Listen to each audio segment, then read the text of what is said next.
ఆలోచిస్తుండగానే cab బాబాయ్ ఇంటి ముందు ఆగింది. గేటు తీసిన నాకు ఒక్క నిమిషం వేరే ఇంటికి వచ్చానా అన్న సందేహం కలిగింది. తుప్పు పట్టిన గేటు, వాకిలి అంతా చెత్త, లోపల చెట్లు అన్నీ ఎండిపోయి వాడిపోయి ఉన్నాయి. బయట స్కూటరు, కారు కూడా దుమ్ము పట్టి ఉన్నాయి. అస్సలు వాటిని ముట్టినట్టు లేదు.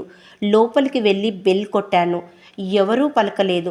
తలుపులు దబా దబా బాదాను పిన్ని అంటూ. అప్పుడు శబ్దమైంది. నెమ్మదిగా తలుపు తీసిన వ్యక్తి ఎవరో నాకు తెలియలేదు. రేగిపోయిన నెరిసిన జుట్టు, నలిగి వెలిసిన నూలు చీర, మొహమంతా ఉబ్బిపోయి చూస్తే భయం వేస్తున్న ఆవిడ ఎవరు అంది. ఇక్కడ మా పిన్ని ఉండాలండి, ఇప్పుడు ఎక్కడున్నారు అన్న నన్ను చూసి చిన్నా అంది. నేను తూలి పడబోయాను. చటుక్కున పట్టుకొని లోపలికి రా అని ఇంట్లోకి నడిపించింది.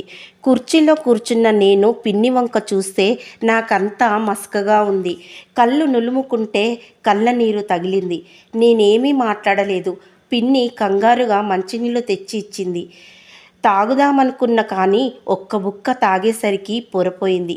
దగ్గుతుంటే తల మీద చెయ్యి వేసి తడుముతూ అమ్మ తలుచుకుంటోంది అంది. నేను ఆ చెయ్యి పట్టుకొని లేదు బాబాయ్ తలుచుకుంటున్నారు అన్నాను. పిన్ని ఏమీ మాట్లాడలేదు. ఆమె కంట చుక్క నీరు రాలేదు. ఇద్దరము అలా మూగగా ఉన్నాం. గేటు కిర్రుమని శబ్దమైంది.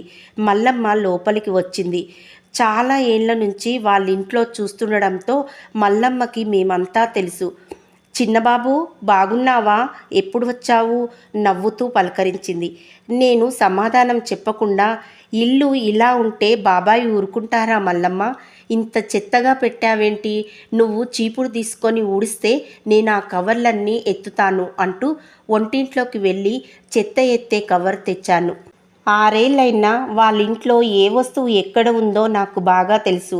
పిన్ని ఏదో అనబోతుంటే నేను రాత్రి కూడా ఏమీ తినలేదు, ఆకలిగా ఉంది, తొందరగా వంట చేస్తే భోంచేద్దాం అంటూ బయట పని చేయడానికి వీలుగా ఉండే బట్టలు మార్చుకుని బయటకు నడిచాను.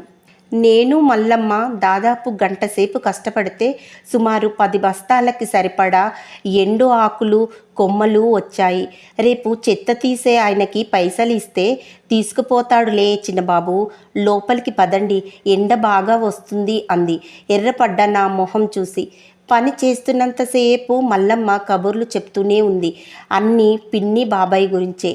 లోపలికి వెళ్ళేసరికి పిన్ని స్నానం చేసి వంట చేస్తుంది. నేను కాళ్ళు చేతులు కడుక్కొని వంట ఇంటి అవతల ఉన్న డైనింగ్ టేబుల్ దగ్గర కూర్చొని మొక్కల ముచ్చట్లు మొదలుపెట్టాను.